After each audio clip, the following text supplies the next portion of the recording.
Hey guys, tonight we begin with the remarkable resilience and, let's say, creative discomfort tolerance of the Viking people who somehow managed to survive Scandinavian winters without central heating. So before you get comfortable, take a moment to like the video and subscribe, but only if you genuinely enjoy what I do here. And let me know in the comments where you're tuning in from and what time it is for you.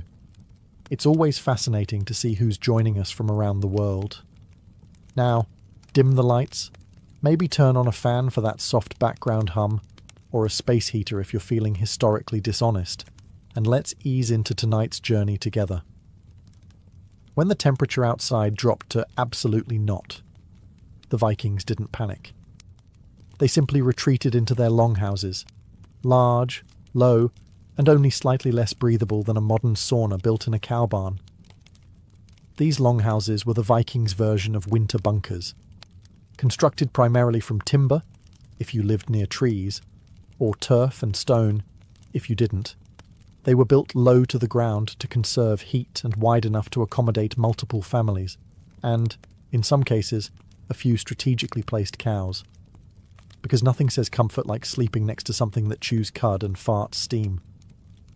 The key to surviving the cold was collective warmth. Think of a longhouse as one big communal thermal battery, human bodies, animal bodies, and a fire pit all operating in cosy, unventilated harmony.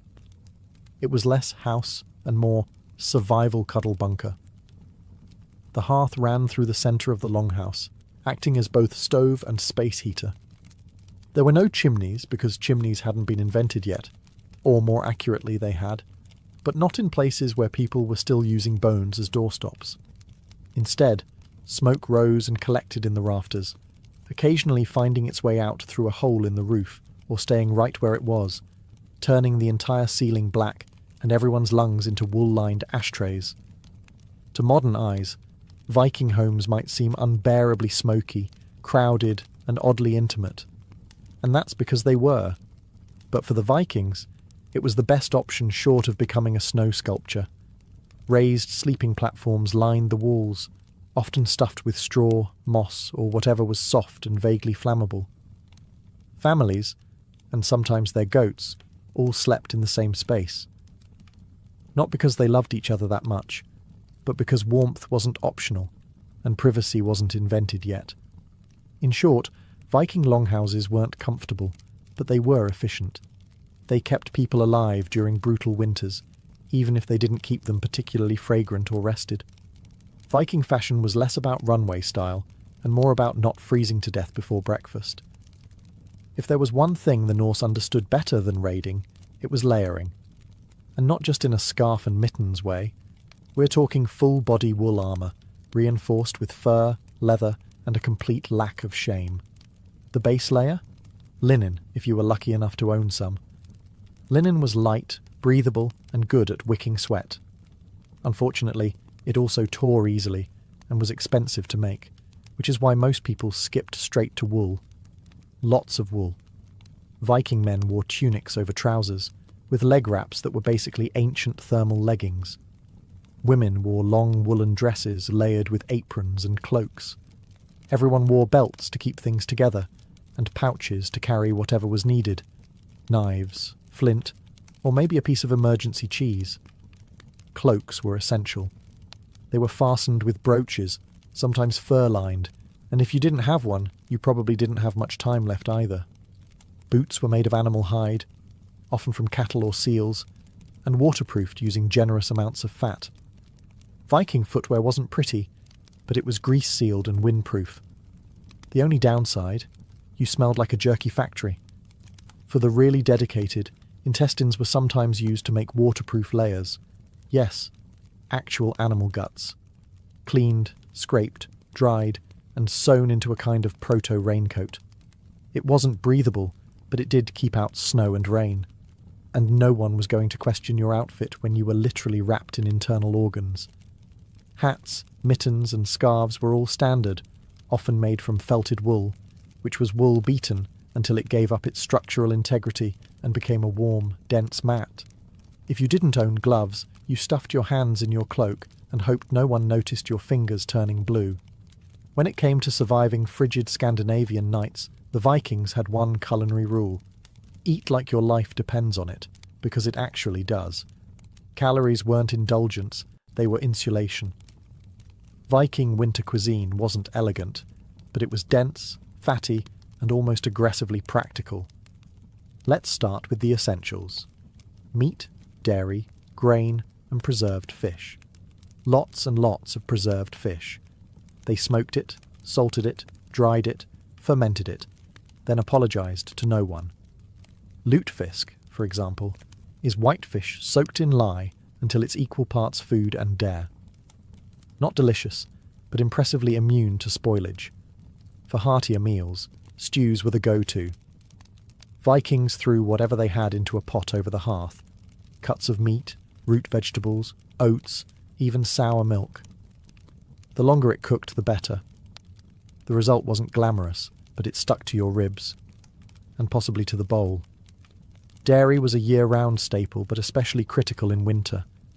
Cheese and butter were made during the warmer months and stored for cold season rationing. And not the nice creamy brie sort. Think hard, salty, wheel-shaped pucks of milk-solid survival. Perfect for chewing, trading, or hurling at wolves. They also made skyr, which was sort of a yogurt, sort of a cheese, and definitely a Viking version of "you'll eat it and you'll be grateful." High in protein and incredibly sour, it was the culinary equivalent of a slap to the face, invigorating but confusing. Grains were stored in bulk. Barley and rye formed the basis for flatbreads and porridge. Viking bread was dense, dark, and sometimes baked with crushed tree bark to stretch the flour further. Again, not tasty, but if your blood sugar stayed above freezing, it was doing its job.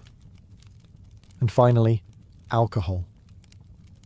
Ale and mead weren't just for feasts. They were caloric, mildly antiseptic, and deeply comforting when your toes had gone numb. Mead especially made you forget that you lived in a smoke-filled shed with livestock and 6 relatives. And if it tasted terrible, even better, no one would steal your leftovers. When winter hit hard, and in Scandinavia it always did, Vikings turned to their most reliable source of heat: other mammals. Bringing animals indoors wasn't considered odd, it was considered efficient. Chickens, pigs, sheep, goats, and even cattle were invited inside Viking longhouses, not for companionship, but for body warmth. Think of it as medieval central heating powered by mooing. The livestock were usually housed in a section of the longhouse called the byre, essentially the garage meet stable portion of the structure. A low dividing wall kept animals and humans semi-separated. And by semi-separated, we mean close enough to smell, but not close enough to pet without consequences. On brutally cold nights, boundaries blurred. A family might huddle closer to the byre. Children might nap beside a sheep. If the ox was warm and willing, congratulations. That was your pillow now. Not cosy, but undeniably effective. The logic was simple. Animals generate heat. A cow can put out as much warmth as a small campfire, and doesn't require kindling. In extreme conditions, that warmth could mean the difference between waking up frostbitten and waking up only slightly annoyed by the snoring pig. Of course, the side effects were less charming. You had to deal with the noise, the smell, and the occasional hoof in the wrong place. And yet, Vikings didn't complain. They understood a universal truth: warmth now, dignity later. It wasn't just about heat either. Keeping animals close protected them from theft, predators, and freezing to death outside. Livestock were a family's wealth, food supply, and heating system, all in one shaggy, hay-eating package. In many cases, longhouses were designed with this in mind. Builders intentionally channeled warmth from the byre toward the living quarters. It was architecture by survival instinct.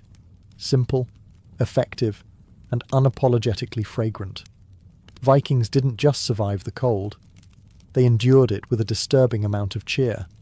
When the fire burned low, the goats got cranky, and the smoke turned your longhouse into a barbecue pit, you still had one last defense against the cold: each other. Huddling wasn't just warmth, it was community engineering. Families slept side by side on raised platforms, layered in wool, and whatever scraps of hide weren't being used to patch the roof. Privacy was a myth. Comfort was a rumour. But warmth? That was shared.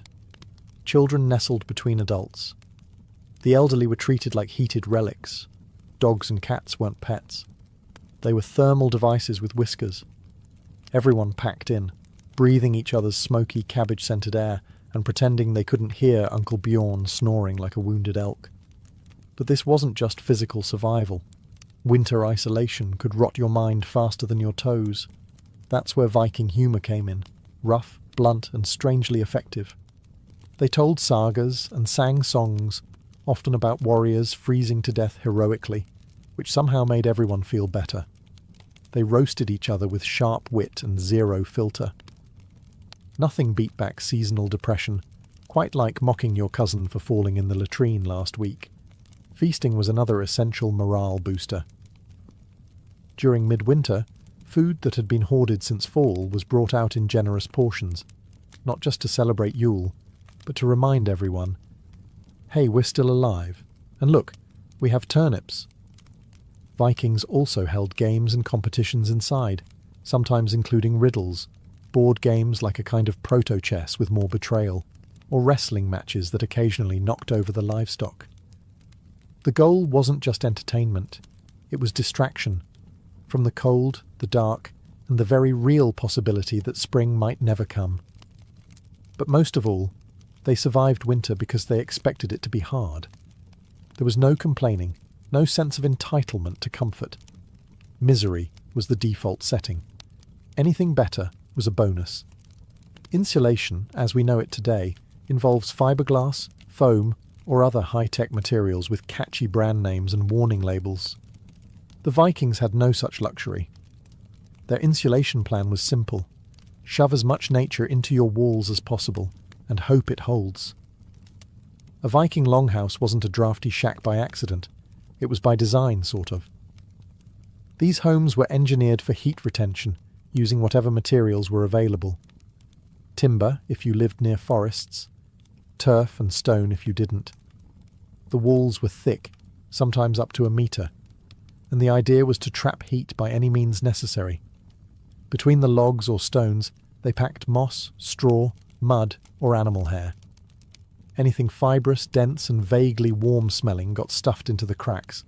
It wasn't glamorous, and you probably didn't want to lean against the walls barefoot, but it worked. Roofs were often thatched or, even better, layered with sod, aka literal grass and dirt. This wasn't some eco-hipster design trend. Turf roofs were excellent for insulation, decent at shedding water, and, under the right conditions, occasionally grew weeds or mushrooms.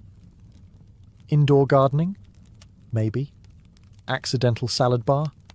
Possibly. The floor was usually just packed earth, sometimes layered with straw or rushes that were swapped out periodically.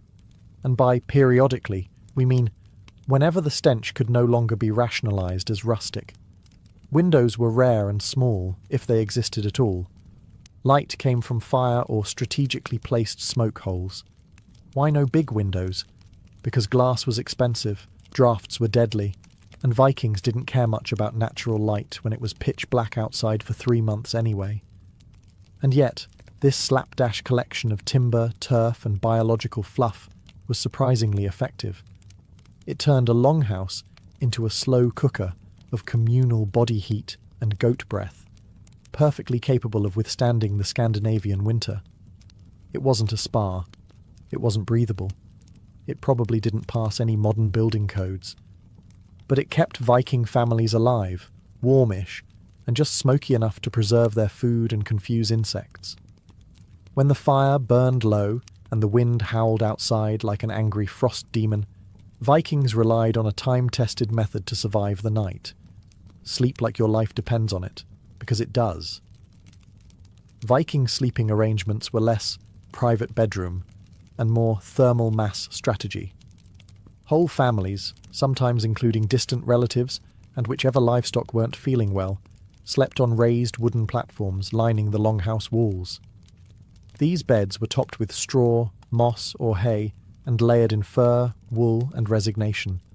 There were no sheets, no duvets, no embroidered pillowcases. If it was soft and didn't bite, it went on the bed. Everyone slept in their clothes. Changing into pajamas in sub-zero temperatures was a good way to become a Viking popsicle, so layers stayed on. Boots were sometimes even worn to bed. If that sounds ridiculous, remember, frostbite doesn't care about your dignity. Infants were bundled up and held close. Children were often placed between parents or older siblings, not for emotional bonding, but for pure logistical insulation. It was essentially a family-sized meatloaf of humans and wool. Couples slept together, obviously, but so did anyone who could squeeze in. Modesty was not a priority. Warmth was. If someone's feet wandered a bit, that was called survival, not scandal. Wool cloaks were draped over bodies like medieval thermal blankets. Animal hides, especially from reindeer or bears, added another layer of warmth. If you had a bearskin blanket, you were either very rich or very lucky, or very committed to hunting terrifying things in winter. In wealthier households, or during particularly brutal winters, heated stones or bricks were sometimes placed under bedding. Yes, the Vikings had their own version of a hot water bottle, only heavier and more likely to burn your thigh. And if the fire in the hearth went out during the night, you didn't relight it immediately. You pulled someone closer and muttered something in Old Norse that probably translated to, "Don't you dare steal the fur again." In short, sleeping in a Viking longhouse wasn't glamorous. It was smoky, cramped, and had a 100% chance of snoring. But it worked. In theory, smoke was supposed to drift up and escape through the thatched roof, or a vent near the top of the structure. In practice, it clung to the rafters like an unwanted guest and slowly filtered down into everyone's lungs. You didn't breathe fresh air in a Viking house. You breathed experienced air. By the end of a winter evening, your chest felt like it had smoked a pork shoulder, and so did the pork shoulder. Oddly enough, this wasn't all bad. The smoke helped preserve meats and fish hung from the rafters. It also kept insects and mould at bay. Plus, the constant low-level exposure probably gave every Viking the respiratory system of a Victorian coal miner. Still, the downsides were hard to ignore. Red eyes, hacking coughs, and ceilings stained darker than Odin's mood. Small children and elders likely suffered most, being shorter and therefore closer to the densest layers of smoke. You know, because physics is a jerk. Some families tried to manage this by building raised platforms, or sleeping closer to the ground to avoid the worst of the haze. Others simply powered through, eyes watering as they stirred stew, or tried to find their bed without tripping over a semi-cooked goat.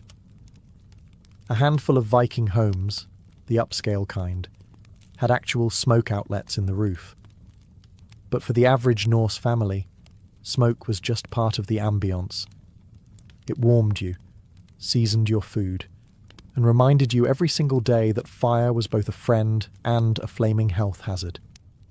And if things got too smoky, you opened a door, let in the fresh air, and froze your toes off. When the darkest days of the year rolled in and the sun decided to take a month off, the Vikings turned to an ancient and highly effective survival tool: celebration. You can't freeze to death if you're too busy drinking and yelling around a bonfire. Enter Yule, the midwinter festival that was equal parts religious observance, survival tactic, and excuse to eat everything that wasn't nailed down. It usually began around the winter solstice and stretched for days, sometimes even weeks, depending on how generous the mead supply was. This wasn't just a party, it was a psychological life raft. Yule lifted spirits when morale was scraping the frost-covered floor. It gave people something to look forward to besides not dying. Families gathered, animals were sacrificed, for blessings and for dinner, and great fires were lit to symbolize the return of the sun. These weren't romantic little flames. These were roaring infernos that practically dared the night to come closer. They feasted on preserved meat, drank ale and mead, told sagas, played games, and sometimes, just sometimes, they sang. and not politely either. Viking singing probably sounded like someone trying to charm a thunderstorm with a battle cry. The Yule log, now a quaint dessert or decorative centerpiece, was originally a literal log that burned for days. It was supposed to represent warmth, continuity, and not freezing your family. Practical and symbolic. Very Viking. There were also supernatural concerns. Winter was considered a time when spirits, trolls, and restless ancestors wandered freely, so rituals, charms, and offerings were made to keep the peace, and possibly to convince those spirits not to steal your goat. And yes, a lot of modern Christmas traditions got borrowed from Yule. Evergreens, feasting, gift-giving, dragging dead trees indoors. All Norse approved. But above all, Yule was about enduring together. In a world with no light switches, no vitamin D supplements, and no concept of seasonal depression, the Vikings created joy from scratch, with fire, food, and an unwavering belief that the cold would pass. Because it always did. And when it didn't? Well, at least you went out with a full belly and a story worth retelling. In Viking Age Scandinavia, gold was nice. Silver was better. But wool? Wool was life. Wool wasn't just a material. It was a Viking's primary weapon against the cold, second only to fire and the occasional cuddle with a sheep. It was spun, woven, stitched, and layered into everything. Cloaks, tunics, socks, mittens, underclothes, and blankets. If it could be made from wool, it was. The reason was simple. Wool works. Unlike cotton, which clings to you like a cold, wet betrayal, wool retains heat even when damp, which is handy when your local weather forecast is freezing fog with a side of regret. Every household, especially in rural farms, raised sheep, not for cuteness or cheese, but for the glorious, itchy miracle growing on their backs. Spinning wool was a year-round job, usually done by women and children. In winter, it became the closest thing to heating the future. The Vikings didn't do fashion for fashion's sake, but their woolen garments were surprisingly tailored. Tunics were fitted, cloaks were cut to allow mobility. Leg wraps were expertly bound to avoid tripping over yourself mid-blizzard. Form followed function, and warmth followed form. In fact, the quality of your wool said a lot about you. Coarse wool meant you were poor or practical. Soft, tightly woven wool? That was luxury, the Viking equivalent of a cashmere hoodie. Wealthy Vikings could afford dyed wool, sometimes even imported colours like blue or red. Everyone else wore 37 shades of sheep. And don't forget felt, wool that had been soaked, stomped, and abused until it fused into a windproof mat. Vikings used felt for hats, boots, mittens, and occasionally to insulate walls. It was like making fabric from rage and foot sweat, but it worked. Wool garments were patched, repaired, and passed down. Nothing was wasted. Even wool scraps were rewoven into socks or stuffing. A good cloak could last generations, assuming it didn't catch fire, blow away, or get buried with you as part of your going-away outfit. It may sound like a contradiction, but some of the coldest weather people in history were also huge fans of getting even colder, on purpose. Yes, the Vikings had a thing for saunas and ice baths, because why merely survive the cold when you can challenge it to a duel? Viking sweat lodges, called badstoffer, were small huts or pits, built with stone and turf, where hot stones were doused with water to produce steam. You'd sit inside, half naked and sweating like a berserker at a summer feast, while the outside world froze solid. It was a hot, humid, smoky break from the ice-crusted reality beyond the door. Then, and here's the real fun, some Vikings would run straight outside and plunge into ice water or roll in snow, voluntarily, for health reasons. Or, more realistically, because they were trying to prove to themselves, the gods, and anyone watching, that they feared absolutely nothing, not even hypothermia. These hot-cold rituals weren't just about showing off. They were practical.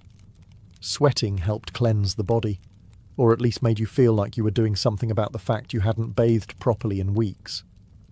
The extreme temperature shifts also boosted circulation, cleared sinuses, and made you temporarily forget you lived in a world without insulation or painkillers. They also had a social function. Saunas were communal, meaning families or groups sweated and froze together, sometimes as part of rituals, sometimes just to bond while slowly steaming their regrets. And of course, steam rooms doubled as birthing rooms, healing spaces, and makeshift hospitals. If something needed fixing, heating, or flushing out, the Viking answer was almost always, let's cook it first, then freeze it for good measure. These traditions were so effective they stuck around. In fact, modern Nordic countries still embrace sauna culture, though these days they tend to leave the goats out of it. Surviving the cold was one thing. Surviving the boredom, that was its own kind of warfare. With long, dark nights, frozen ground, and months of not being able to raid, sail, or plant anything, Vikings had to get creative about passing the time indoors without losing their minds, or murdering their relatives. First up, repairs and prep work. Winter was prime time for sharpening weapons, fixing tools, restringing bows, and mending clothes.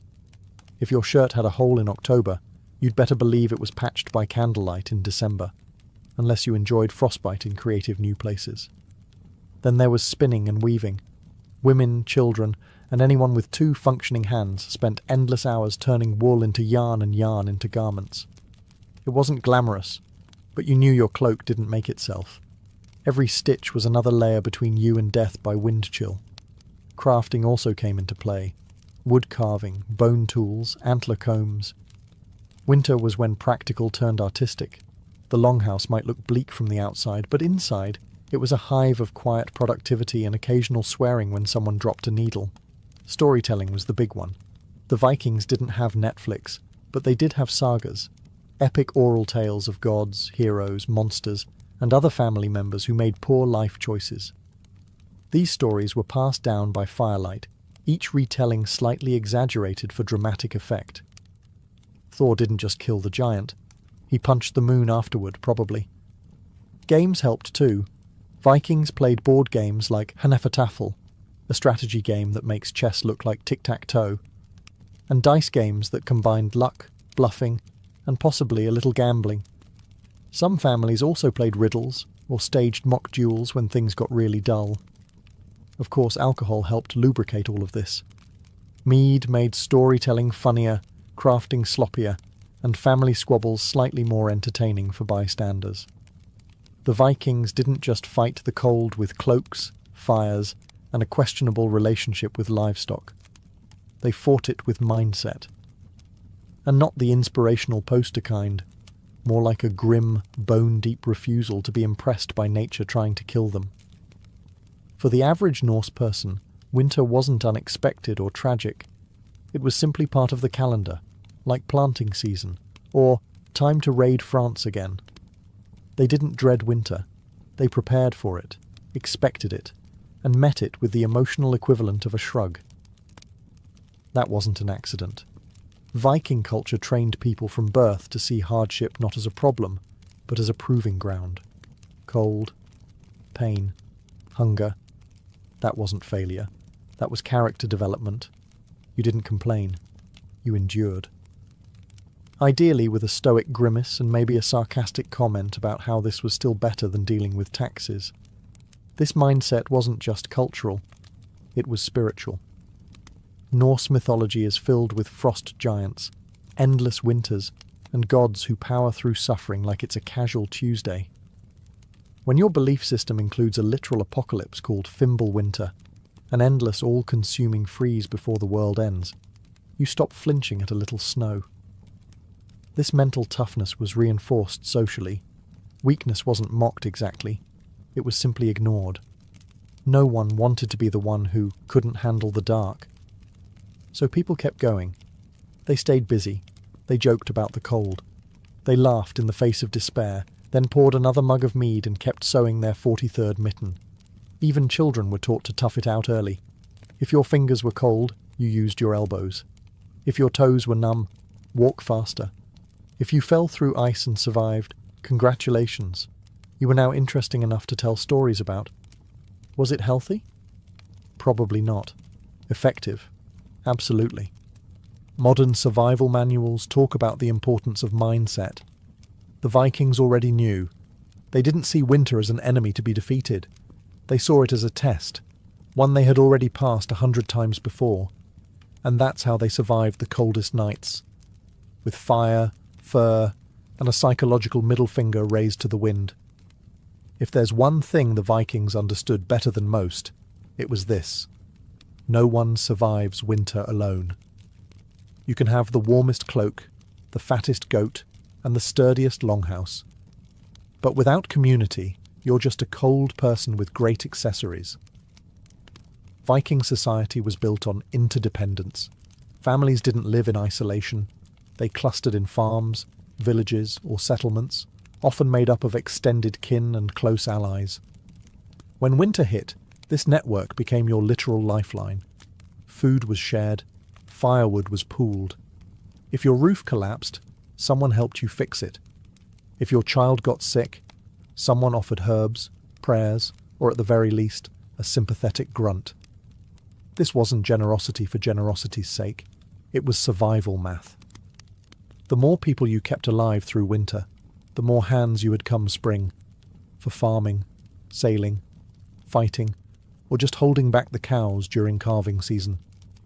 Helping others helped yourself, even if that meant sharing your last smoked fish with a cousin you didn't particularly like. During midwinter feasts like Yule, this bond was reinforced with food, storytelling, and low-grade drunken philosophy. These weren't just parties, they were social glue, keeping morale intact and reminding everyone they weren't facing the darkness alone. Even resource storage reflected this mindset. Communal granaries, meat cellars, and smokehouses weren't uncommon. If one family's supplies ran out, others pitched in. Not because it was polite, but because winter was long, and one weak link in the chain could drag down the entire group. Justice and leadership played a role too.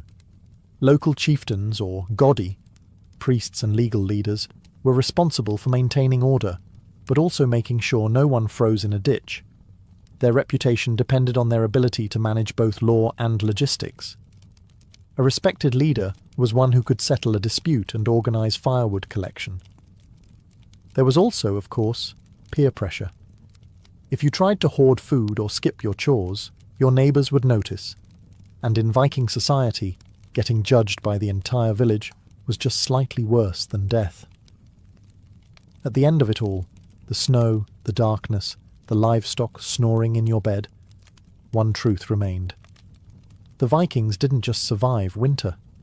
They turned it into a proving ground. Every layer of wool, every puff of smoke, every grim joke around the hearth was part of a cultural blueprint designed for one purpose: endurance. Winter wasn't an obstacle. It was an opponent. And the Vikings? They trained year-round for the match. They adapted constantly. If the longhouse was too draughty, they patched it with moss. If the stew was thin, they made it thicker with turnip. If the nights dragged on for weeks, they filled them with stories, games, rituals, and the occasional impromptu wrestling match between cousins. No central heating? Fine. They built fire pits. No waterproof gear. They invented it out of sheep and stubbornness. No antidepressants. They had sagas, mead, and the kind of dark humour that makes seasonal depression afraid to show up. And while other civilizations slowed down in winter, the Vikings used it to get stronger. Weapons were repaired. Children were trained. New ideas were shaped around the fire. When the ice thawed, these people didn't stumble blinking into the sun. They came out ready. Ready to plant crops, build ships, make alliances, or sail across oceans to places warmer, richer, or simply worth looting. Winter didn't weaken them. It hardened them, made them leaner, meaner, and more inventive.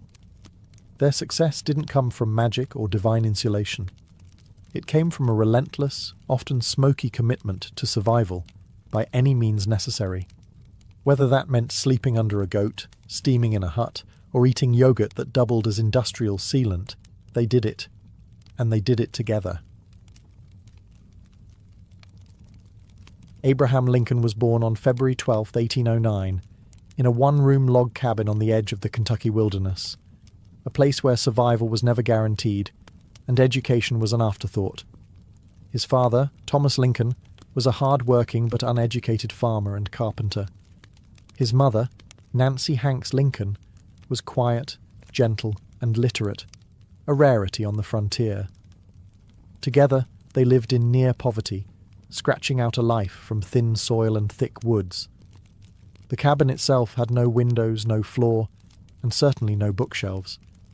Abraham's world, for much of his early life, was one of candlelight, silence, and endless labour. He would grow up chopping wood, carrying water, and wearing clothes that were more patch than fabric. There was no formal schooling in those early years. In fact, Lincoln would later estimate he had less than a single year of proper education in his entire life. But he had something more powerful, a restless mind and an aching hunger to learn. When Nancy Hanks died in 1818, possibly from milk sickness, Abraham was only 9 years old. Her death left a void in the boy's life that would never truly close. She had been his emotional anchor, the one who saw something different in him. After her burial, which was done by hand in the forest behind their farm, young Abe whittled a wooden marker himself. It was rough, crude, and soaked with tears, but it said everything. He remembered her. A few months later, Thomas remarried a widow named Sarah Bush Johnston. Unlike the stereotypical wicked stepmother, Sarah brought warmth, books, and structure. She recognized Lincoln's intelligence and encouraged his curiosity. Between chores, he devoured everything he could get his hands on: Aesop's fables, Robinson Crusoe, the Bible. If he couldn't get a book, he'd write his own thoughts with charcoal on wooden shingles. This boy, barefoot and bone-thin, with a face too serious for his age, was already forging something within himself. The world hadn't given him much. No money, no connections, no ease. But he had a fire inside that couldn't be smothered. And in that tiny cabin in the Kentucky woods, Abraham Lincoln began the long, improbable climb toward greatness. As Lincoln grew into his teenage years, life on the frontier didn't soften. If anything, it hardened. His family moved again, this time to the dense, swampy forests of Indiana. Every day was a battle against the elements, clearing trees, ploughing thick clay soil, and surviving brutal winters with little more than a hearth fire and hope. But while his body was moulded by the axe and the land, his mind remained somewhere else entirely. He became known among neighbours not for his strength, though he was impressively strong, but for his towering height and peculiar habit of reading during every spare moment. He'd carry books while walking, recite Shakespeare by memory while tending fences, and sit under trees scribbling thoughts into the margins of whatever scrap paper he could find. His humour began to develop too. Dry, observational, often self-deprecating. He was the odd one, the gangly teen who quoted Jefferson, while others traded hunting stories. Lincoln had an awkward social presence. He was shy but talkative, strange yet magnetic. When he did speak, people listened. They couldn't help it. His words were clear, powerful, sometimes funny, but always aimed straight at something true. His moral compass, even then, pointed due north. He hated cruelty. He hated slavery. And he hated the way ignorance was used to justify both. Despite his lack of formal education, Lincoln began to develop a passion for law. The idea that words, not fists, could win battles intrigued him. He taught himself how to write clearly and argue logically. He read every book of law he could find. At night, others might be drinking or gambling. Lincoln would be in a dim room, reading Blackstone's commentaries by candlelight. By his early 20s, he left home for good. He worked as a flatboatman on the Mississippi River, witnessing firsthand the horrors of the slave trade in New Orleans. Those images would stay with him, seared into his conscience. When he returned, he moved to New Salem, Illinois, and began to reinvent himself. He taught himself grammar, joined the local debating society, and, through sheer force of will, began the long march toward becoming a lawyer. He had no diploma, no degree, no pedigree, just a belief that knowledge was power and that it could be carved, like everything else in his life, with effort, vision, and a little bit of pain. By the time Abraham Lincoln became a lawyer, he was already a legend in central Illinois, not because of prestige, but because of presence. He wasn't the kind of man who walked into a room and demanded attention with expensive clothes or polished charm. He was often rumpled, his trousers too short, his coat ill-fitted. But when he stood to speak, people leaned in. He had something more valuable than fashion: clarity, honesty, and relatability. Lincoln's legal career was unconventional. He didn't attend law school. He read law books borrowed from generous attorneys and passed the bar exam through self-study. Once admitted, he took to the 8th Judicial Circuit, a vast network of rural courts that he travelled by horseback, sometimes for weeks at a time. The roads were mud in the spring, dust in the summer, and ice in the winter. He slept in taverns, log cabins, and under the stars. But he loved it. What set Lincoln apart in court wasn't just his logic. It was his empathy. He could connect with jurors in a way polished lawyers never could. He'd speak plainly, paint vivid stories, and treat even the smallest farmer or poorest widow with respect. One farmer said, "He makes you feel like he's one of us, not above us." And that was the truth. Lincoln never forgot where he came from, and he never pretended to be anything he wasn't. But he wasn't soft. In court, when a case mattered, when he believed in it, he was relentless. His speeches could be slow, even awkward, but they built momentum. He'd lay facts like bricks, one after another, until the opposing side crumbled under their own contradictions. His cross-examinations were gentle traps. He'd lull witnesses into comfort, then spring a question that shattered their testimony. Over time, Lincoln became known as Honest Abe. It wasn't a campaign slogan. It was earned. He returned fees if he thought a case was unjust. He refused to represent clients who lied. And when other lawyers cut corners, he simply walked away. His reputation grew as a lawyer who understood the law and the land. But behind the scenes, another fire was smouldering. Politics. The law had taught him how people worked. Now he wanted to help change the system they lived in. And as slavery crept further into the national conversation, Lincoln's quiet conscience was about to roar. Lincoln's first real foray into politics wasn't exactly meteoric. In 1832, at just 23 years old, he ran for the Illinois state legislature and lost. But failure didn't discourage him. If anything, it clarified what he needed to do: listen more, learn more, and meet people where they were. 2 years later, he tried again and won. In Springfield, the new capital, Lincoln quickly became known for his measured speeches, dry wit, and moral conviction. He didn't shout, he didn't scheme, but when he stood up in the State House and spoke, people remembered it. He wasn't interested in cheap victories or flashy slogans. His goal was deeper: understanding the machinery of law, society, and justice. Lincoln aligned himself with the Whig Party, a group that believed in modernization, infrastructure, and limiting executive power. But even as a Whig, he remained cautious about ambition. He often joked about being too ugly for politics. He read voraciously, debated energetically, but never seemed to lust for power the way other men did. If anything, politics seemed to be a burden he accepted rather than chased. During his 4 terms in the Illinois legislature, Lincoln built alliances with farmers, merchants, and other lawyers. He wasn't the loudest in the room, but often the most trusted. He developed a reputation for being principled, especially regarding slavery. Though he wasn't yet calling for abolition, he firmly opposed the expansion of slavery into new territories. He called it unjust, immoral, a national hypocrisy. In 1846, Lincoln made the leap to national politics, winning a seat in the U.S. House of Representatives. There, he took a bold and unpopular stance against the Mexican-American War, calling it unconstitutional and unnecessary. This wasn't a winning move politically. His district didn't like it. He served a single term, and didn't run again. Back in Springfield, he returned to his law practice, married Mary Todd, a well-educated woman from a slave-holding Kentucky family, and tried to live a quieter life. But the nation was changing rapidly. The Compromise of 1850, the Kansas-Nebraska Act, and the expansion of slavery were tearing the country apart. Lincoln might have left politics, but politics hadn't left him.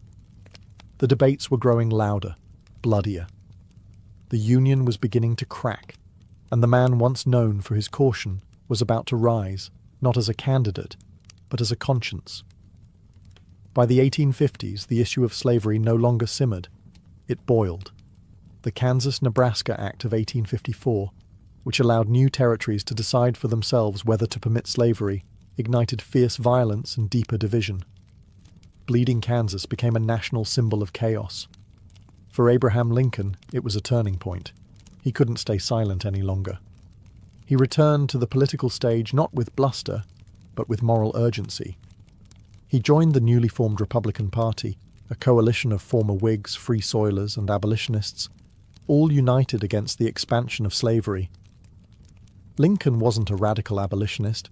He didn't call for immediate emancipation yet, but he believed deeply that slavery was wrong, and that allowing it to spread into new states was both dangerous and unjust. In 1858, he was thrust into the national spotlight during his Senate campaign against Stephen A. Douglas, one of the most famous politicians in America. The two agreed to a series of debates across Illinois, and what followed became one of the most famous political showdowns in American history, the Lincoln-Douglas debates. Douglas defended popular sovereignty, the idea that each state should choose whether to allow slavery. Lincoln countered with clarity.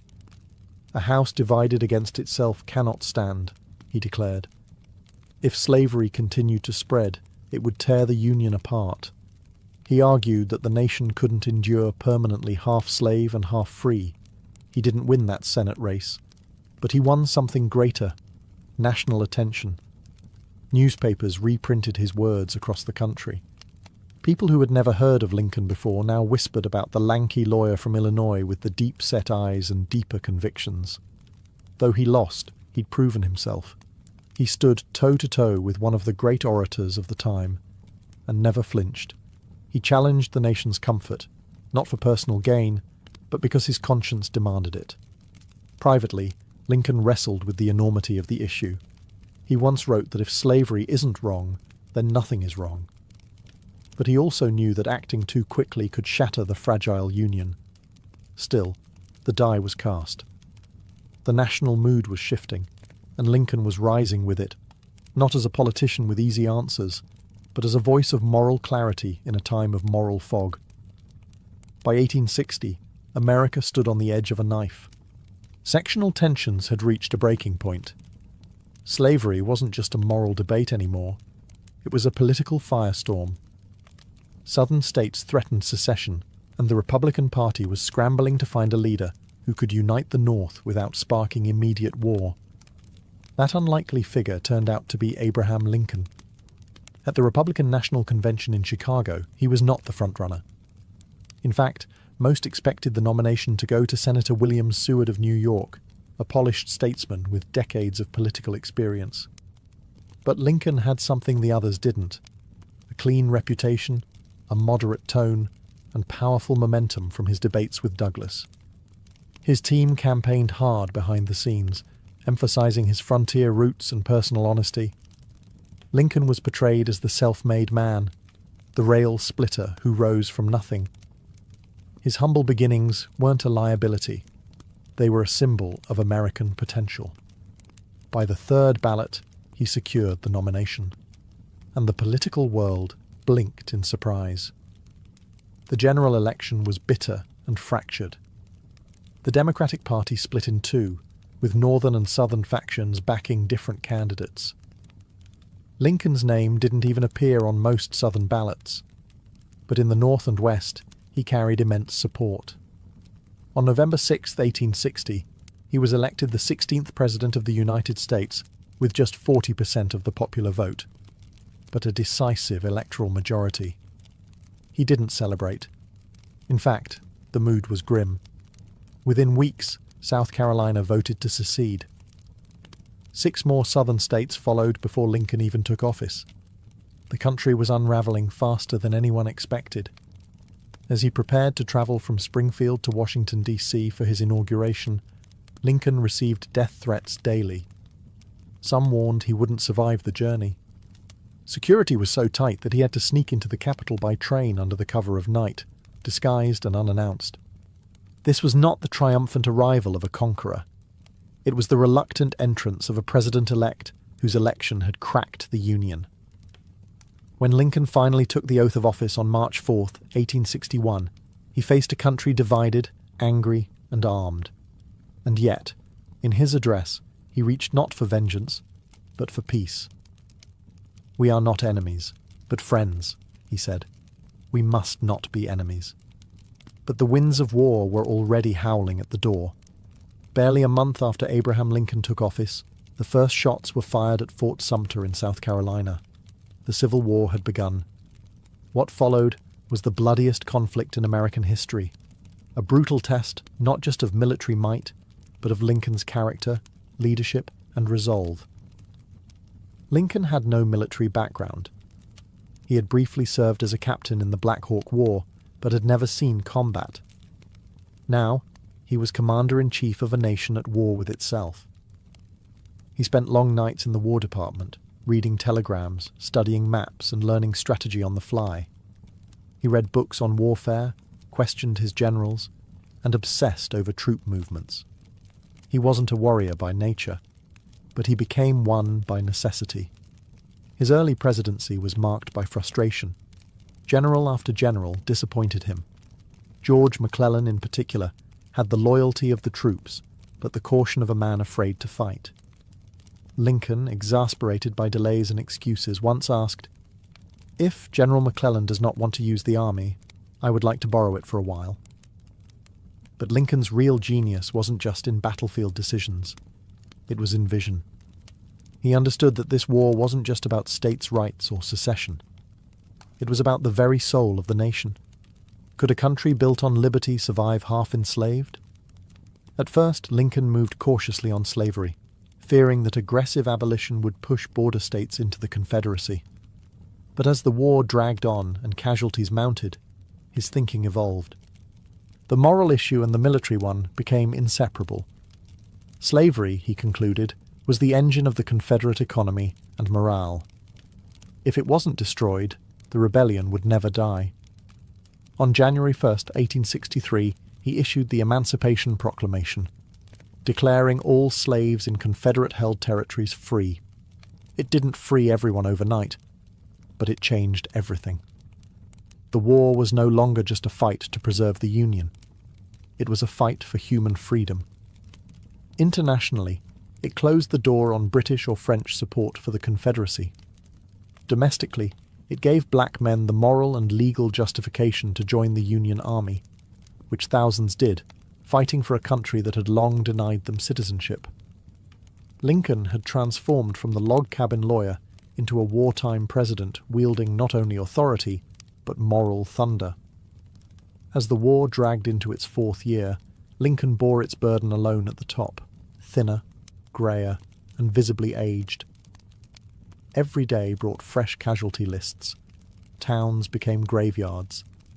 He received letters from grieving mothers and wives, each demanding to know why their sons and husbands had died.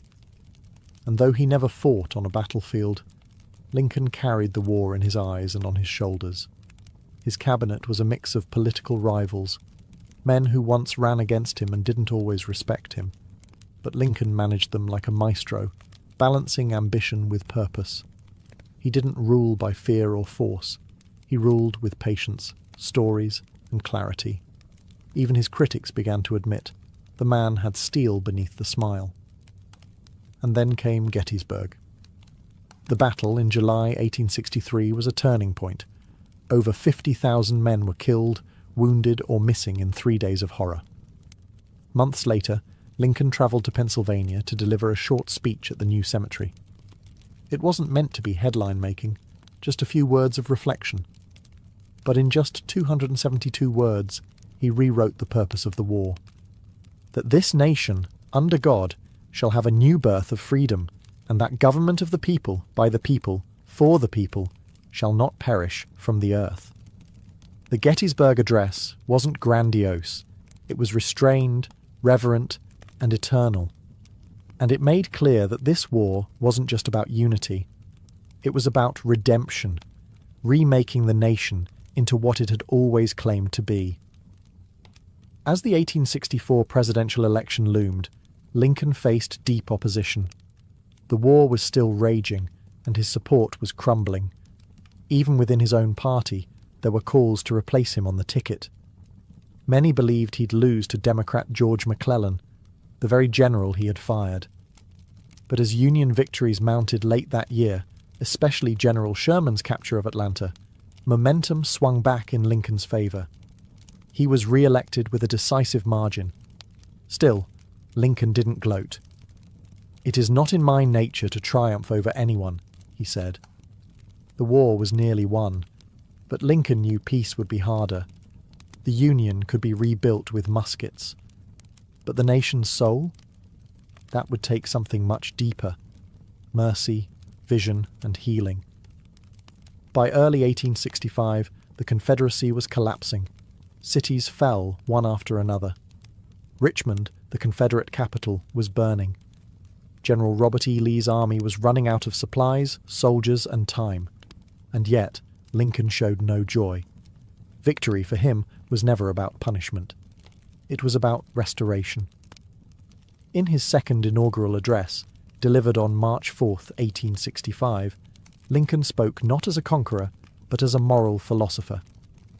"With malice toward none, with charity for all," he said, "with firmness in the right as God gives us to see the right, let us strive on to finish the work we are in." These were not the words of a politician looking to crush his enemies. They were the words of a father trying to save his broken family. On April 9th, Lee surrendered to Ulysses S. Grant at Appomattox Courthouse. The war was over. The Union had been preserved. Slavery, through the ratification of the 13th Amendment, had been abolished. For the first time in centuries, the nation took a trembling step toward the ideals it had professed in 1776. But just as the country exhaled, tragedy struck. Only 5 days after the surrender, Abraham Lincoln attended a play at Ford's Theatre in Washington. In the middle of the performance, actor and Confederate sympathizer John Wilkes Booth crept into the presidential box and shot Lincoln in the back of the head. He died the next morning, April 15th, 1865. The nation mourned like never before. Black Americans, many newly freed, wept in the streets. Former enemies, even in the South, acknowledged the depth of the loss. He had been their best hope for reconciliation, a man who never saw politics as war and never let hatred take root in his heart. Lincoln didn't live to see Reconstruction or to heal the wounds his presidency had helped expose. But his death transformed him from a leader into a symbol of freedom, unity, and the painful price of moral progress. From the dirt floor of a Kentucky cabin to the highest office in the land, Abraham Lincoln rose without money, without privilege, and without cruelty. He led a nation through its darkest hour not with blinding brilliance, but with steady, stubborn light. And that light, dimmed by an assassin's bullet, still burns in the story of America. When we imagine the ancient world, we usually think of mighty empires, glittering temples, and epic battles. What we rarely consider is how these people pooped. Yet sanitation, or the lack of it, shaped daily life as much as any king or war. Behind every marble palace or clay brick home, someone had to deal with the mess. And in a time without flush buttons or scented sprays, that was a far more public and pungent affair than we like to admit. Toilets, in the ancient world, weren't just about comfort. They were about survival. Human waste carries disease, and when it's poorly managed, as it often was, entire communities suffered. Dysentery, cholera, and parasitic infections were frequent, invisible killers.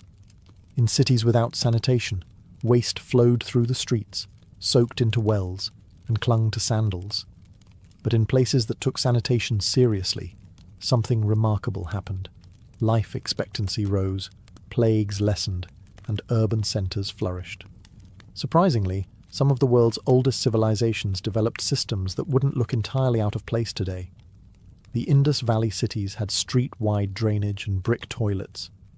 The Minoans built ceramic pipes and flushing mechanisms. The Romans? They practically turned waste management into an art form. And while other societies, like the Vikings or early Chinese dynasties, handled things a bit more rustically, even they had methods that reflected cultural ideas about health, modesty, and the natural world. But let's be clear, ancient toilets were not always private, not always clean, and certainly not dignified. Communal latrines were often the norm, especially in military camps or urban centres. Picture 20 stone holes in a row, no dividers, everyone seated elbow to elbow, gossiping or arguing while doing their business. Sponges on sticks were passed around. Water was used to rinse, not always to flush. And beneath it all, quite literally, were the earliest forms of sewers, cesspits, and sometimes just plain open ditches. Sanitation was a mirror of a society's values. Where it was neglected, chaos followed. Where it was engineered, civilization bloomed. And if you're brave enough to look past the filth, you'll discover a hidden history, one where pipes, pits, and poop tell us more about ancient life than monuments ever could. Long before the Romans laid down aqueducts, or the Greeks dreamed of public baths, the people of the Indus Valley were already solving one of civilization's dirtiest problems: sanitation. Dating back to around 2600 BCE, the cities of Harappa and Mohenjo-Daro, located in what is now modern-day Pakistan, were surprisingly advanced in their urban planning, particularly when it came to managing human waste. At first glance, the remains of these ancient cities might seem like nothing more than dusty ruins. But look closer, and you'll find a highly organized network of brick-lined streets with standardized measurements and, most impressively, covered drainage systems running alongside them. Yes, while much of the world was still digging holes in the ground, the Indus people had figured out how to keep their cities flowing and their homes clean.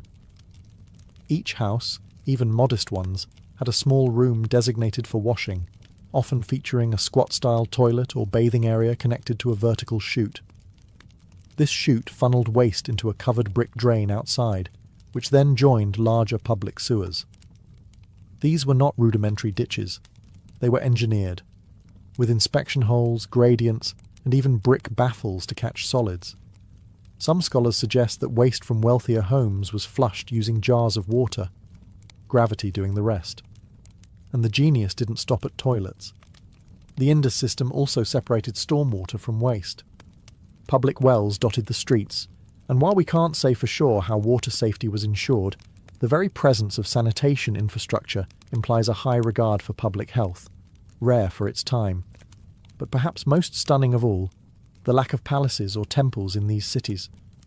The Indus people were apparently more concerned with equality and urban function than divine monuments, and their toilet systems reflect that: practical, widespread, and surprisingly democratic.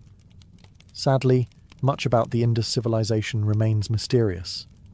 Their writing system is still undeciphered, and we don't know exactly why their cities eventually declined. But their toilets, the silent brick channels buried beneath their feet, still speak volumes. In an age when many empires ruled through spectacle, the Indus chose something quieter, cleaner, and arguably more civilized. While the Indus Valley engineered underground sewers, the ancient Egyptians approached sanitation with a different lens, one steeped in ritual, status, and a deeply held belief in physical and spiritual purity. For them, cleanliness wasn't just about avoiding disease. It was a form of worship. In the Nile-fed civilization of ancient Egypt, bathing was an essential daily routine, especially for the wealthy. Homes of the elite often featured small limestone basins or bathing rooms, where servants would pour water for washing.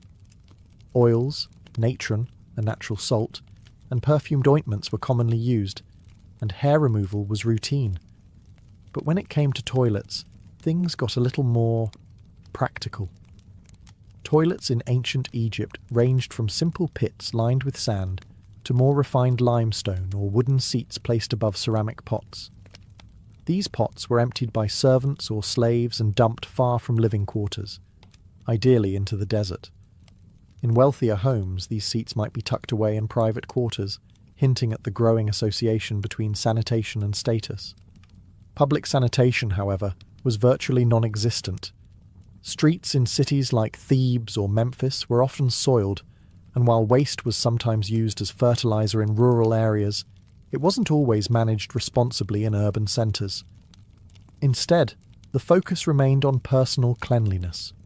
Priests, for example, were required to bathe multiple times a day, shave their bodies, and avoid impurities. They couldn't enter temples without ritual washing, which sometimes included enemas, not for health reasons, but as spiritual preparation. Interestingly, tombs of pharaohs and nobles occasionally included toilet stools among their grave goods.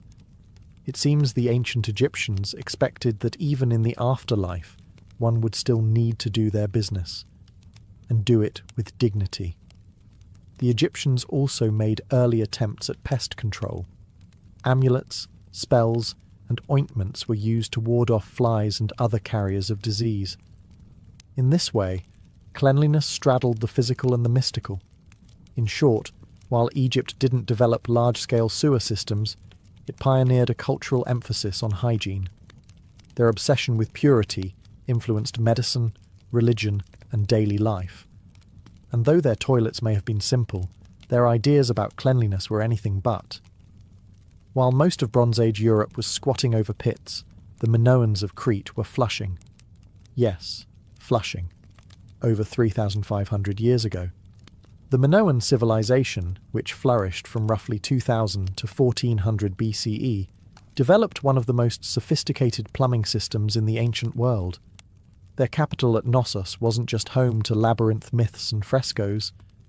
It also had multi-story buildings with running water and working toilets. The Minoans understood something that many civilizations wouldn't figure out for centuries: gravity and water pressure. Their palaces had terracotta pipes laid beneath the floors and inside walls, channeling rainwater and spring water into fountains, baths, and, perhaps most notably, latrines. In the Queen's Megaron of Knossos, archaeologists discovered what may be the oldest known flush toilet: a wooden seat set over a stone basin connected to a vertical pipe, which could be flushed with water manually poured from a vessel. Bathing was also a high priority. The Minoans constructed large ceramic bathtubs, not unlike those found in modern homes. Water could be supplied from rooftop tanks or aqueducts and drained through underground channels. The use of U-shaped water traps to block odours, a precursor to the modern plumbing trap, has even been proposed, though this remains debated. What's particularly striking is the integration of these systems into elite homes, suggesting that comfort and cleanliness were signs of prestige. Unlike later Roman latrines, which were public and communal, Minoan sanitation leaned private.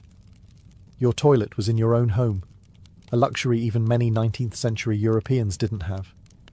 The Minoans weren't just practical, they were stylish about it. Their bathrooms were decorated with colourful frescoes and elegant plasterwork. Sanitation, it seems, could be both functional and fashionable. Unfortunately, the fall of the Minoan civilization around 1450 BCE, possibly due to volcanic eruptions, tsunamis, or invasions, led to the loss of these innovations. It would take over 1,000 years for similar toilet technology to re-emerge in other parts of the Mediterranean. Still, the ruins of Knossos whisper a simple truth. The desire to stay clean, flush away waste, and bathe in privacy isn't a modern obsession. It's ancient, deeply human, and, in the case of the Minoans, impressively advanced. When it comes to ancient sanitation, no civilization made a bigger, bolder statement than the Romans. By the height of the Roman Empire, they had mastered the art of infrastructure: aqueducts, roads, And yes, toilets. For the Romans, sanitation wasn't just about cleanliness, it was about civilization itself. And that meant making toilets public, efficient, and, surprisingly, social. Walk into any major Roman city, from Pompeii to Londinium, and you'd likely find public latrines, open rooms with long stone benches, each carved with evenly spaced holes. No stalls, no dividers, just elbow-to-elbow seating. Beneath the benches ran a steady stream of water to carry away waste, and a secondary channel held sponge sticks, tessoria, the Roman answer to toilet paper. These sponges were rinsed communally in water and vinegar, then reused. Hygienic? Not quite. Functional? Very. For the Romans, using the toilet wasn't a private ordeal. It was a social event. People chatted, gossiped, conducted business, all while taking care of nature's call. Latrines were often decorated with mosaics or inscriptions, some of them humorous or even crude. Graffiti inside Pompeii's latrines includes complaints about bad smells, poor plumbing, and, of course, rude users. But Roman sanitation extended far beyond toilets. Their cities were crisscrossed with cloaca, enormous sewer systems, the most famous being the Cloaca Maxima in Rome. Built initially to drain marshes, it became the backbone of Rome's waste management system. Rainwater, urine, and feces all flowed through it, fed by aqueducts that brought in fresh water from miles away. In private homes, wealthier Romans had indoor latrines that emptied into cesspits or directly into the sewers. The poor relied on chamber pots, which were sometimes dumped from windows into the street, despite laws forbidding it. Apartment dwellers, especially in insulae, multi-storey tenements, suffered the worst. Many buildings lacked plumbing entirely, and the lower floors often flooded with sewage. Interestingly, Romans taxed urine. Emperor Vespasian even instituted a pee tax on public urinals, a move so infamous that his name is still associated with urinals in France and Italy today. In short, Roman toilets weren't just advanced. They were loud, crowded, political, and strangely progressive, offering perhaps the first large-scale attempt at truly communal sanitation. While the Romans embraced public defecation like a community picnic, the ancient Greeks took a more modest approach. To them, bodily functions were personal, something to be handled quietly, discreetly, and preferably alone. That said, they still made significant contributions to sanitation and cleanliness, just in a very different tone. In most Greek homes, the toilet was simple, a clay pot or stone seat over a cesspit. There were no flushing systems, no sewer connections in ordinary residences. The waste was usually collected and manually emptied, often by slaves, into pits or dumped in remote areas. Urban streets sometimes included open drains, but as cities grew, so did the smell. Sanitation was a problem, but not always a priority. Yet the Greeks were obsessed with bathing. Gymnasia, where men exercised naked, were almost always connected to large public bathhouses. These weren't just for scrubbing off sweat. They were central social institutions, places to network, debate philosophy, and prepare for civic life. Unlike Roman baths, which were extravagant and filled with marble, Greek baths were simpler, often circular tubs, cold water basins or shallow pools. Water management was crucial to this culture of bathing. The Greeks built aqueducts, cisterns, and terracotta pipe systems to supply fresh water to cities like Athens. In fact, the Athenian agora had one of the earliest known examples of a public latrine, complete with stone seats and a drainage system. But these remained rare.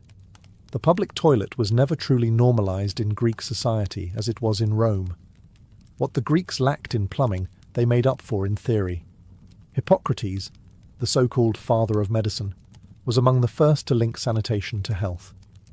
He suggested that dirty water and filth could spread disease, a radical idea at the time. His recommendations for clean air, fresh water, and dry housing would later influence Roman city planning. The irony is stark. The civilization that gave us democracy and drama still preferred to handle its dirtiest business in private.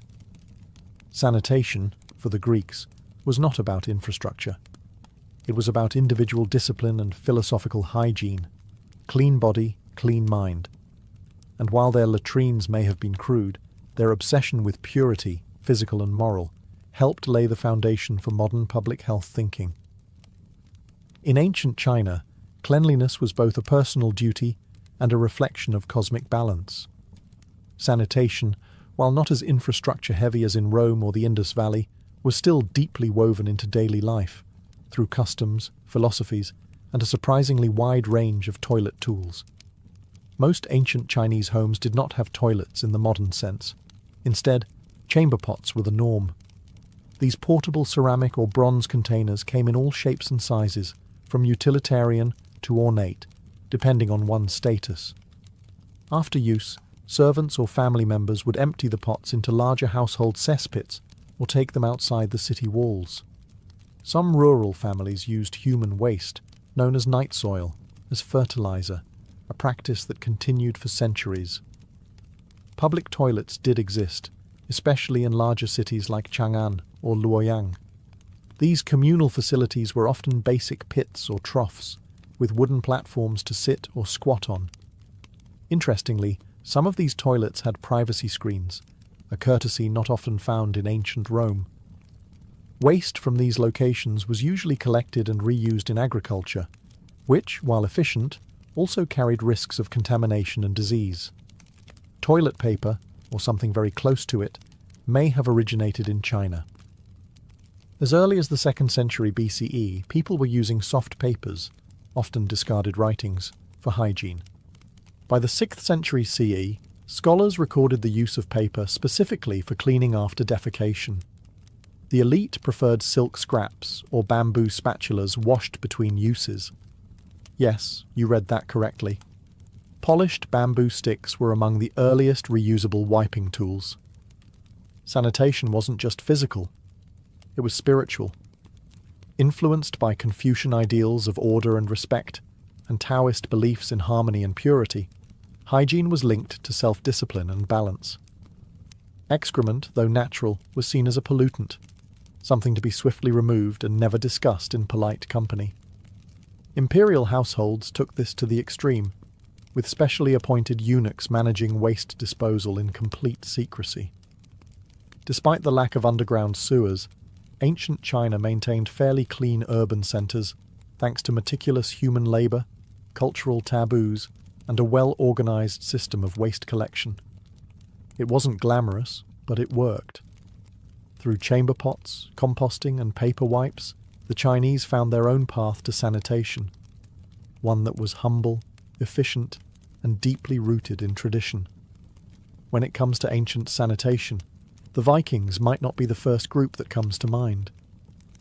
Known more for their raids than their routines, Norse hygiene was actually more sophisticated and surprisingly disciplined than stereotypes suggest. Beneath the horned helmet myths lies a culture that, while rough around the edges, took personal cleanliness and waste management more seriously than much of medieval Europe. In Viking settlements, especially in places like Jorvik, modern-day York, England, and Hedeby in modern Germany, archaeologists have uncovered latrine pits lined with timber or stone, basic, functional toilets used by both individuals and households. These pits were often dug a short distance from homes and were sometimes covered by wooden structures to provide privacy and shelter from the harsh northern climate. The waste from these latrines, a combination of human excrement, food scraps, and animal remains, tells us more than just what Vikings ate. It shows that they had a method of centralized waste disposal. In some cases, these pits were periodically cleaned out and reused. In others, new pits were simply dug when the old ones filled. Some evidence even suggests early composting practices, as waste would naturally decompose and return to the soil over time. Inside homes, chamber pots and buckets were common, especially during long, frozen winters when stepping outside wasn't exactly ideal. These were usually emptied into latrine pits or dung heaps near the outskirts of a settlement. While not glamorous, it was practical, and far more sanitary than throwing waste into the street. a practice common in some medieval cities. But hygiene wasn't just functional, it was cultural. Vikings bathed regularly, often once a week, usually on lagdaga, washing day, the origin of the English word Saturday. Combs, ear cleaners, and tweezers made from bone or antler are common finds in Norse archaeological sites. Personal grooming mattered, not just for appearance but for social status and marriage prospects. While Viking sanitation lacked the engineering feats of Rome or the ritual purity of Egypt, it was rooted in pragmatism.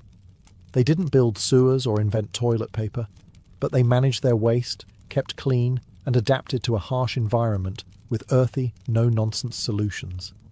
In the land of ice and iron, even the business of doing your business was handled with the blunt efficiency of a people who didn't have time for fuss. Across civilizations and centuries, one truth remains constant. No society could thrive without figuring out what to do with its waste. From the hidden sewers of the Indus Valley to the communal latrines of Rome and the chamber pots of ancient China, humanity's relationship with sanitation has always walked a fine line between necessity and neglect. What's striking is how different cultures prioritized hygiene. Some, like the Romans and Minoans, invested heavily in infrastructure. They built aqueducts, flush systems, and sewage networks that, in some cases, rivaled the functionality of 19th century cities. Others, like the Greeks and Chinese, placed cleanliness in the realm of personal virtue, linking it to health, ethics, and harmony with nature. Still others, like the Vikings, took a ruggedly practical approach. Dig a pit, wash when you can, and don't let filth fester near your food. Despite their differences, these societies were all working toward the same goal: separating people from their waste. The reasons varied: to prevent disease, to honor the gods, to preserve public order. But the outcome shaped how cities grew, how laws were made, and how people viewed their bodies. Ironically, much of this ancient wisdom was lost during the Middle Ages in Europe. After the fall of Rome, sophisticated sanitation systems crumbled, public toilets disappeared, sewers clogged, disease surged. It would take centuries and multiple plagues for urban planners to revisit ideas the ancients had already mastered. And yet, traces of ancient sanitation still remain today. The word latrine comes from the Latin latrina. The modern flush toilet owes a distant debt to Minoan gravity systems. Even our use of paper in the bathroom was foreshadowed by the Chinese over 1,000 years ago. What feels modern is, in many cases, just rediscovered. Sanitation, often overlooked in historical narratives, is a quiet backbone of civilization. It doesn't inspire poems or monuments, but without it, cities collapse, populations suffer, and even empires can fall. So next time you walk into a restroom and enjoy the luxury of privacy, plumbing, and maybe even scented soap, remember, you're standing on the shoulders of generations who tried, failed, and sometimes succeeded in figuring out how to keep the filth at bay. And that, perhaps, is civilization's most underrated achievement. Before satellites, compasses, or even writing, humans had an instinct to map, not just to record where things were, but to make sense of their place in a vast and often terrifying world. A map wasn't just a picture of terrain. It was a story, a belief system, a survival manual. It told people where the rivers flowed, where the sun rose, where the spirits dwelled, and where danger waited just beyond the known. Some of the earliest maps weren't drawn on parchment or paper. They were etched into stone, scratched onto bone, or woven into oral memory. Prehistoric carvings from the Upper Paleolithic period, over 14,000 years ago, show animals, riverbanks, and clusters of huts. Were they maps in the modern sense? Not quite, but they captured space in relation to movement and meaning, a fundamental start. As early societies emerged and trade routes expanded, maps became essential tools of power. They guided merchants through mountains and deserts. They helped kings draw borders and tax their subjects. They even tried to explain the cosmos, mixing astronomy with theology. To map the stars was to touch the divine. To draw a city was to impose order on chaos. But mapping wasn't always about accuracy. In fact, ancient maps were often wildly distorted by today's standards. What mattered was meaning, not measurement. The centre of the world was always home, whether that was Babylon, Jerusalem, or the island of Delos. Lands grew or shrank depending on their importance. Unknown regions were filled with fantastical beasts or labelled simply, "Here be dragons." Some cultures didn't even use flat maps at all. Polynesian navigators, for instance, crafted stick charts that recorded ocean currents and island swells, not for the eye, but for the hands and the mind. These weren't meant to be read like modern maps, but felt and memorized through ritual training. The instinct to map, to visualize space, time, and position, is deeply human. Whether carved in clay, painted on walls, or sung in chants, maps helped ancient people connect with their environment, their gods, and each other. And while their methods varied wildly, their goal was always the same: to find their place in a mysterious and shifting world. In the cradle of civilization, amid the temples and ziggurats of ancient Mesopotamia, the Babylonians began carving the first known maps into clay. These weren't just practical tools for land ownership or city planning. They were cosmic documents, attempts to impose order on a chaotic world by capturing it in cuneiform lines and symbols. One of the most famous examples is the Imago Mundi, a clay tablet dated to the 6th century BCE, now housed in the British Museum. It's often cited as the oldest known world map. At just 6 inches across, it's a tiny window into the Babylonian universe. At its centre sits Babylon itself, shown as a rectangle, surrounded by a circular landmass representing the known world. The Euphrates River cuts through the middle, and various cities, mountains, and regions are labelled in cuneiform. Beyond the world is a bitter river, likely the ocean, and then mysterious triangular islands, each with mythological descriptions. These weren't real places. They were symbolic zones of chaos and danger, the outer limits of what could be known. To the Babylonians, mapping wasn't just geographic, it was spiritual.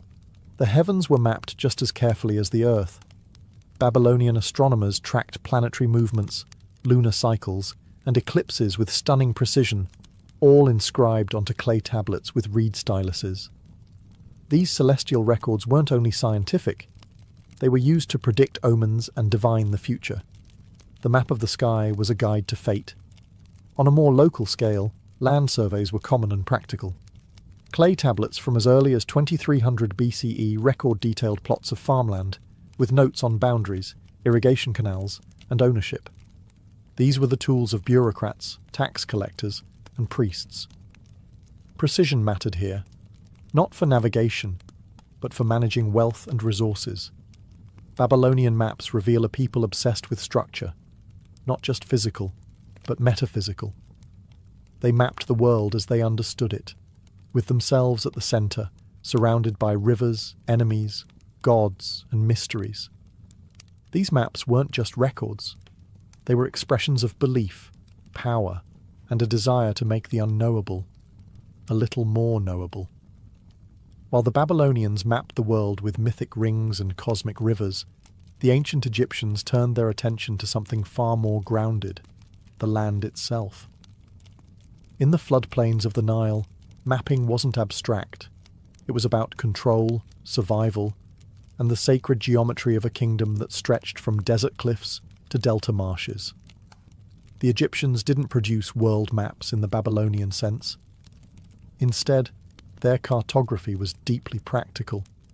Every year, the Nile flooded, erasing boundary markers and farmland divisions. To restore order, surveyors, called harpedonapte, used ropes, measuring rods, and sighting tools to redraw the grid. This wasn't a one-time ritual. It was an annual necessity. Mapping became a state function, tightly controlled by temple scribes and royal officials. Surviving papyri show maps of remarkable precision. One of the oldest known is the Turin Papyrus map, dating to around 1160 BCE. It's not decorative or mythological. It's a mining map, a literal layout of wadis, hills, and gold-bearing regions in the eastern desert. Streams, roads, quarry sites, and annotations in hieratic script mark distances and mineral types. This was a working map for officials and labour crews, not something hung on a palace wall. But Egyptian maps weren't entirely devoid of symbolism.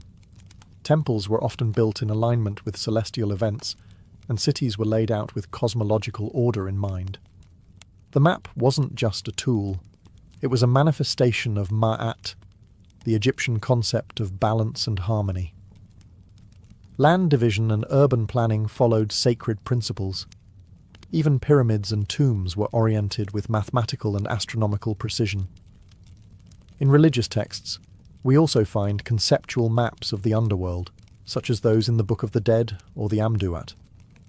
These spiritual maps depicted the journey of the soul through 12 hours of night, guarded by serpents, gods, and gates. They weren't navigational, but they were cartographic in spirit, guiding the deceased through the terrain of eternity. Egyptian cartography, then, was a blend of bureaucracy and belief. Whether measuring a farmer's plot or charting the afterlife, maps were instruments of divine order. They weren't just about finding one's way on earth. They were about ensuring alignment with the gods. The Greeks didn't invent maps, but they revolutionized how maps were thought about. For the first time in recorded history, space wasn't just described. It was measured, calculated, and reasoned. Geography transformed from a practical necessity into an intellectual pursuit, one that would lay the groundwork for modern cartography. Enter Anaximander, a philosopher from Miletus, who in the 6th century BCE is credited with creating one of the first conceptual maps of the world. Though the original has been lost, sources describe it as a circular disk, with land masses like Europe and Asia spread around a central Mediterranean. It was symbolic, yes, but it also marked a break from mythic cosmologies. Anaximander was attempting to represent the physical world in a rational format.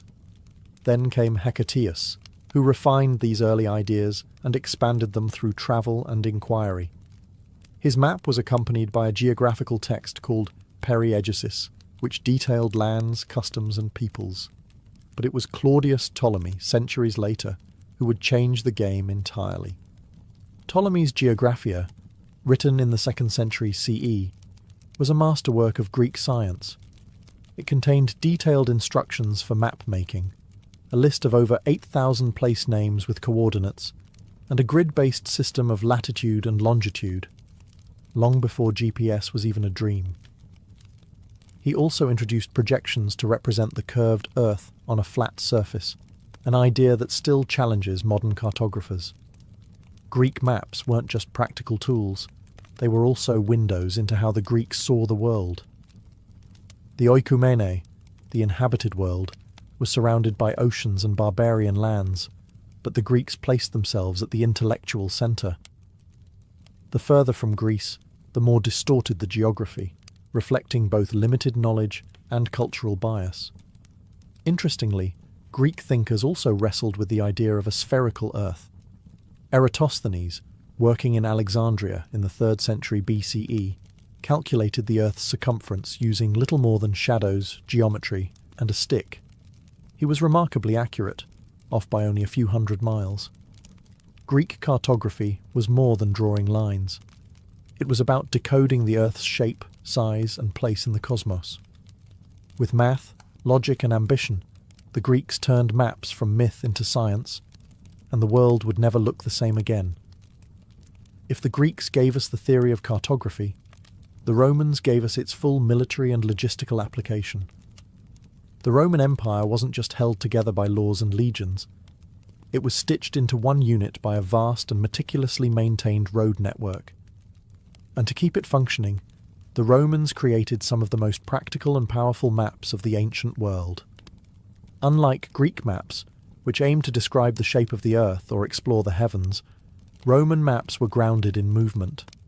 They were tools of control, expansion, taxation, and supply.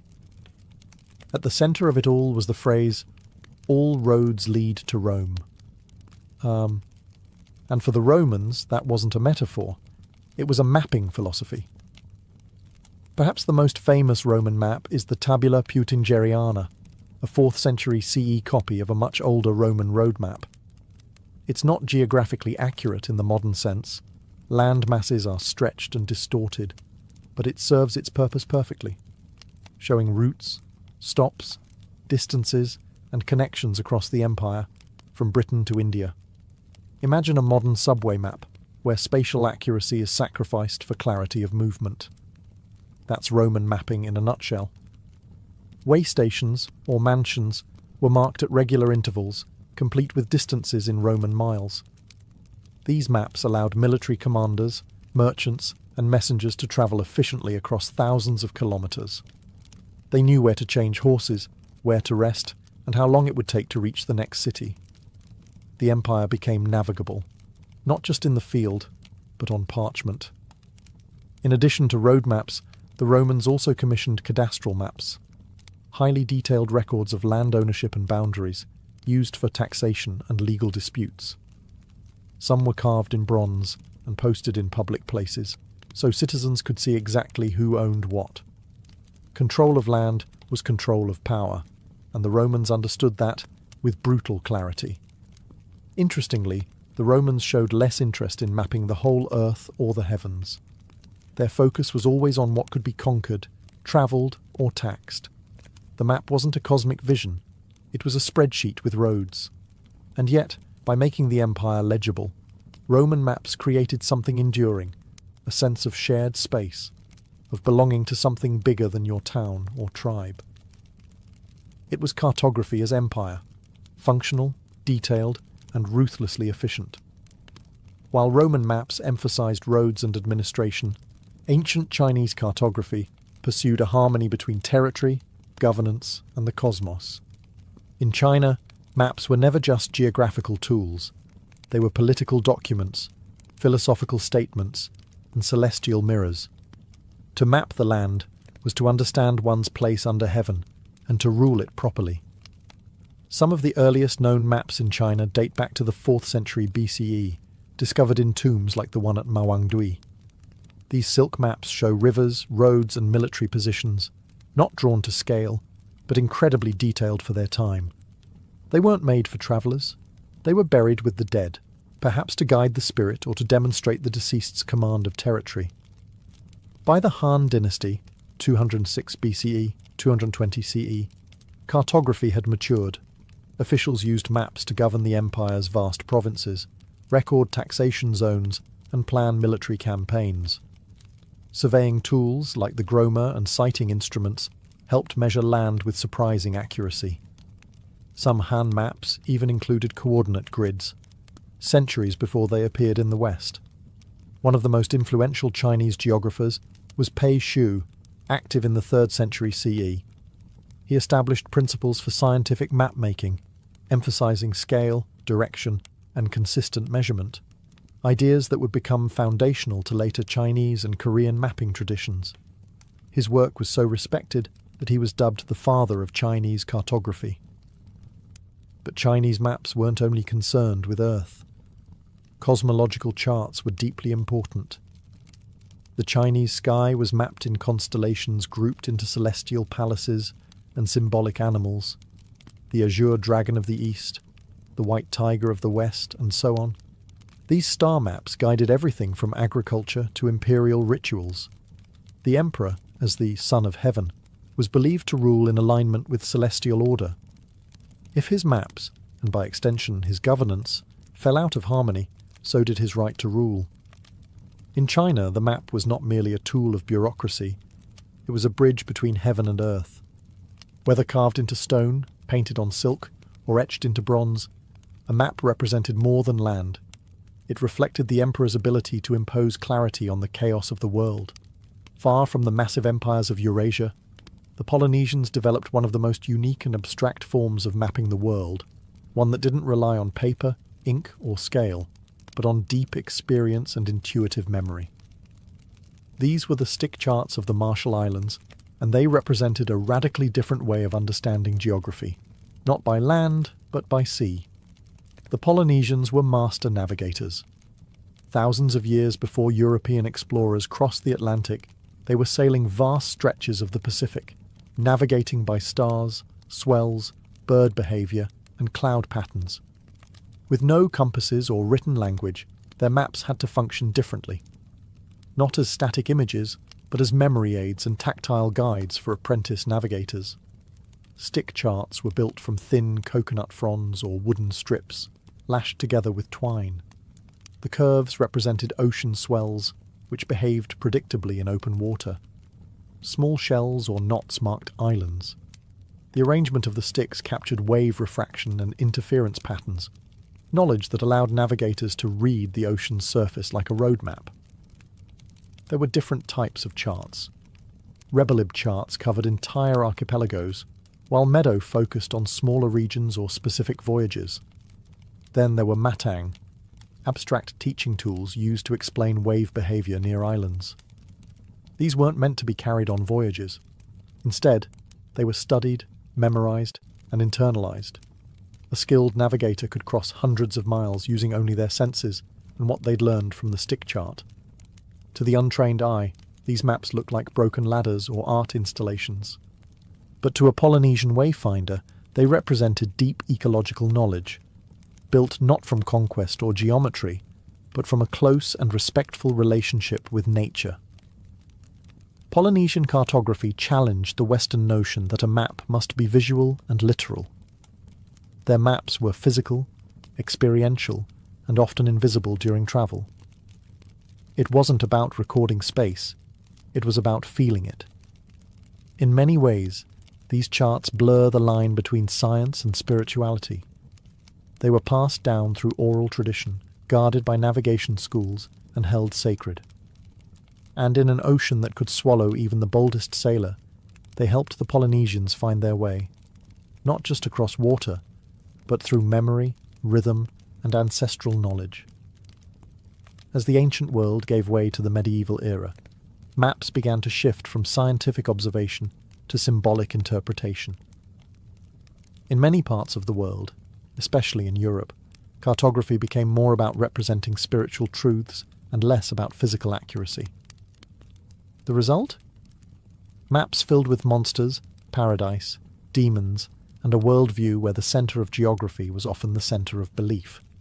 One of the most iconic medieval map types is the TO map, which dominated European thinking from the early Middle Ages to the Renaissance. These maps depicted the world as a circle, the O, divided by a T into three parts, Asia on top, Europe to the lower left, and Africa to the lower right. Jerusalem often sat at the centre, reinforcing the religious heart of the known world. East was usually at the top, not north, because that's where the Garden of Eden was believed to be. These maps weren't meant for navigation. They were theological tools, reinforcing a Christian cosmology where the world's geography aligned with biblical history. Lands were labelled with the names of Noah's sons, and the unknown regions, beyond the edges, were populated by monstrous races, people with dog heads, feet like umbrellas, or faces in their chests. The further from Jerusalem, the stranger things got. But not all medieval maps were purely symbolic.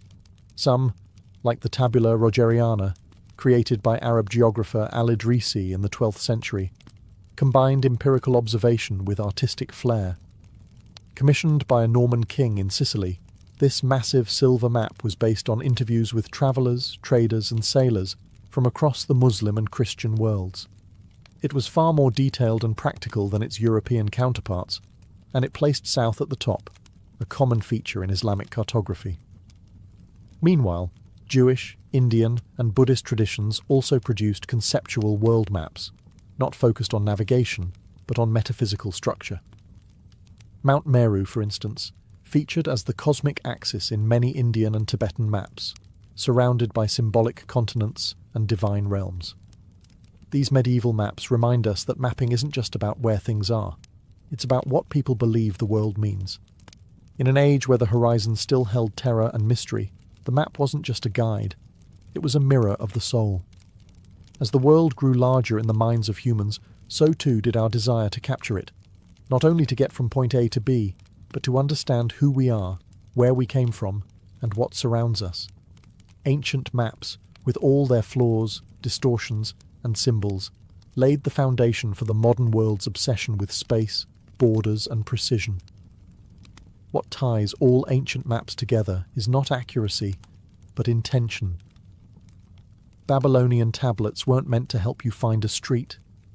They showed the spiritual structure of the universe. Egyptian maps helped tax collectors and priests maintain divine order in a landscape governed by floods and gods. Greek maps introduced scale, geometry, and the bold idea that the world could be measured. Roman road maps stitched a vast empire together, helping legions, messengers, and merchants move like clockwork. Chinese maps fused astronomy with governance, always striving to reflect harmony between heaven and earth.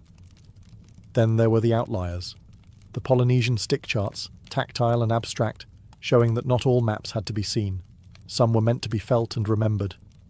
And the medieval religious maps filled with beasts and paradise, which told viewers not just where the world was, but what it meant. Even the flaws in ancient maps are informative. They show us what mattered to a culture, what was centered, what was feared, what was sacred. These maps remind us that geography is never neutral. It reflects priorities, power, myth, and memory. The Greeks put themselves in the middle. So did the Chinese. So did the Europeans. Everyone was the center of their own world. Today, with satellite imaging and digital precision, we can chart the planet down to the last meter. But the core impulse behind cartography remains the same as it was thousands of years ago. The human need to orient ourselves in something larger than ourselves.